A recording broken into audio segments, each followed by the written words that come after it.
আরে হ্যাঁ হ্যাঁ, এই তো চলে এসেছি।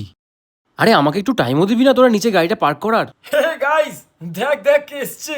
হ্যাঁ সবাই দেখ, আমাকে দেখ। কোনোদিন কোনো হ্যান্ডসাম ছেলে দেখিসনি তো, ভালো করে দেখ। দেখ দেখ কি চলে এসছে দেখ। কিরে 30 দেবো না 60 দেবো? না রে, আমি খাওয়া ছেড়ে দিয়েছি।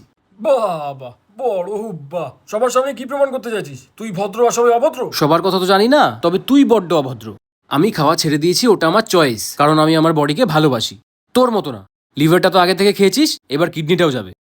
এই ওকে একটু দে, ওর তো আবার নেশা হয় না। বাড়িতে আমি একাই ছেলে। কি রে, এত কথা বলছিস পছন্দ নাকি? চিন্তা করিস না, তোর অকাতের বাইরের মাল। তোকে তো কেউ কিছু দিয়ে পাত্তা দিচ্ছে না। আর একটা ছেলে আর একটা মেয়ে একসাথে বসে গল্প করলেই তোদের কেন ওই সমস্তই ভাবতে হবে? নিজে তো মদ খেয়ে টালটাও সামলাতে পারছিস না, কিন্তু এদিকে নজর রেখেছিস কোন মেয়ে কার সাথে কথা বলছে। তোকে কেউ পাত্তা দিচ্ছে না, খারাপ লাগছে। হ্যাঁ। কিরে, কোথায় যাচ্ছিস?